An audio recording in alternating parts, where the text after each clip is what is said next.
Have you ever gazed at a picture of the pyramids and wondered, how did they even do that?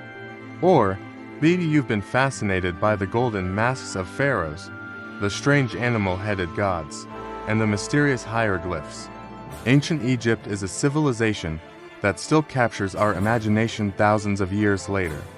It's a story of incredible innovation, powerful rulers, epic constructions, and a deep connection to the afterlife. So, grab a snack, get comfortable, and let's journey back in time together, down the legendary Nile River, to uncover the complete, epic story of ancient Egypt, from its very first king to its final, legendary queen. Our story begins over 5,000 years ago. Around 3100 BC. Before this, Egypt was split into two lands, Upper Egypt in the south, a narrow valley, and Lower Egypt in the north, a fertile delta. Then, a legendary figure named Narmer, sometimes called Menes, came along. He united these two lands, creating the world's first nation-state. He is often shown wearing a combined crown, the white crown of Upper Egypt and the red crown of Lower Egypt, symbolizing this powerful union. This unification kicked off the early dynastic period and established a new capital city, Memphis. It was the start of an incredible 3,000-year-long journey, laying the foundation for the age of pyramids that was just around the corner. This leads us to the Old Kingdom, famously known as the Age of the Pyramids, from about 2686 to 2181 BC. Egypt was a powerhouse of stability and prosperity. This is when the most iconic structures in human history were built. It started with a genius architect named Imhotep, who served King Djoser. Instead of the usual flat-top tombs, Imhotep stacked them, creating the world's first major stone building, the Step Pyramid at Saqqara. This innovation sparked a construction boom. The pharaohs that followed, like Snefru, perfected the design with the bent pyramid and the red pyramid. And then, his son, Khufu, built the big one, the Great Pyramid of Giza. It was the tallest man-made structure for over 3,800 years. These weren't built by slaves, as movies often suggest, but by skilled, paid Egyptian laborers. These pyramids were more than tombs. They were divine resurrection machines, designed to launch the pharaoh's soul into the stars to live with the gods. But even the most powerful kingdoms can falter. After centuries of pyramid building, the central power of the pharaohs began to weaken. Local governors, called nomarchs, grew more powerful, and a series of severe droughts strained the economy. This led to the collapse of the Old Kingdom and plunged Egypt into a period of chaos known as the First Intermediate Period. For about 150 years, Egypt was fractured and ruled by rival local leaders. It was a tough time, marked by conflict and instability, but the Egyptian spirit is resilient. Eventually, a powerful family from the city of Thebes in Upper Egypt rose to prominence. Menarhotep II finally crushed his rivals and reunified the country, ushering in a new golden age. Welcome to the Middle Kingdom, the classical age of ancient Egypt, lasting from around 2055 to 1650 BC, with Thebes as the new religious capital. The focus shifted from massive pyramids to more subtle, but equally impressive, projects. Pharaohs of this era, like Senusert III, were strong leaders who strengthened the borders, expanded trade routes into Nubia, and invested in massive irrigation projects to boost agriculture. Art and literature flourished. This is when many of the classic Egyptian tales we know today were written. The cult of the god Osiris grew immensely popular, offering the promise of an afterlife to everyone, not just the pharaoh. But this era of stability ended with the arrival of new people from the Near East known as the Hyksos. They brought advanced military technology, like the horse-drawn chariot and composite bow, and for the first time, foreign rulers controlled Lower Egypt. The Egyptians, however, would not be ruled by outsiders for long. The Theban princes in the south, after about a century of Hyksos rule, launched a war of liberation. A pharaoh named Amos I finally drove the Hyksos out and reunified Egypt once again. This victory didn't just restore the kingdom, it transformed it. the Egyptians had learned a valuable lesson. To prevent future invasions, they needed to expand.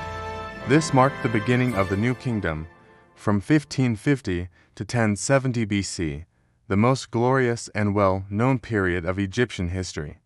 This was the age of empire. Pharaohs were no longer just god kings. They were warrior generals, leading their chariot armies to conquer vast territories in the Near East and deep into Nubia. The New Kingdom is filled with legendary names. There was Hatshepsut, one of history's most powerful female rulers, who reigned as a pharaoh in her own right, commissioning incredible building projects like her temple at Deir el-Bahri. There was Akhenaten, the heretic king, who tried to radically change Egypt's religion by abandoning the traditional gods in favor of worshipping a single sun disk, the Aten. And of course, there's his son, Tutankhamun, the famous boy king. While he died young and didn't do much in his reign, the discovery of his nearly intact tomb in 1920 by Howard Carter gave us an unparalleled glimpse into the wealth and splendor of the pharaohs. The greatest of them all was perhaps Ramesses II, also known as Ramesses the Great. He ruled for an incredible 67 years, fought the famous Battle of Kadesh, and covered Egypt with more statues and temples than any other pharaoh, including the stunning temples at Abu Simbel.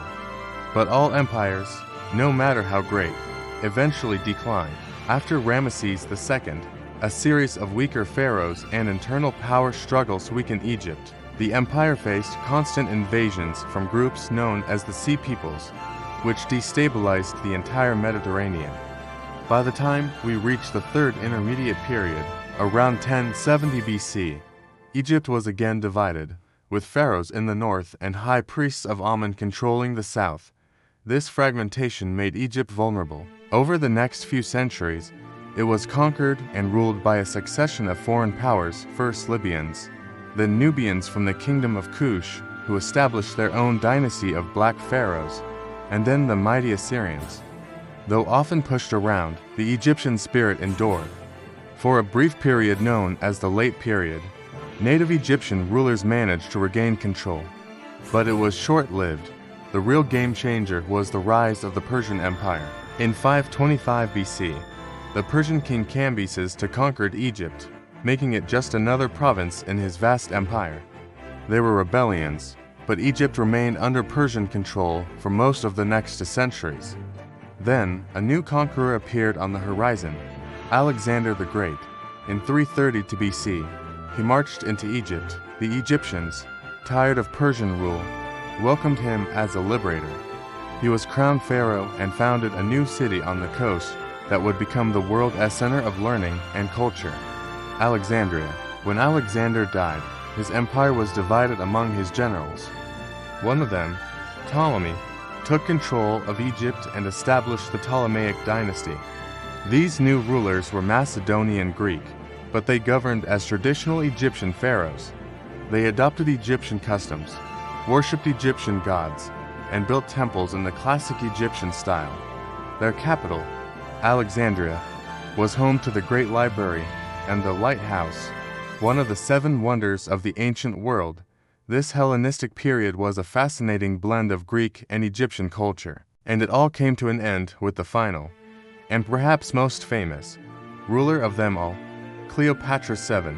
She was a brilliant and cunning leader, who famously allied herself with Roman generals Julius Caesar and Mark Antony to maintain Egypt's independence. But after her defeat at the hands of Octavian, later Emperor Augustus, she chose to end her own life rather than be paraded as a Roman captive. In 30 BC, Egypt was annexed by Rome, ending 3,000 years of pharaonic rule. The age of the pharaohs was over, but the legacy of ancient Egypt, its pyramids, its art, and its incredible history continues to fascinate and inspire us to this very day. Thank you so much for joining me on this whirlwind tour through the history of ancient Egypt. If you enjoyed this journey back in time, please hit that like button and subscribe for more adventures into our incredible past. See you next time.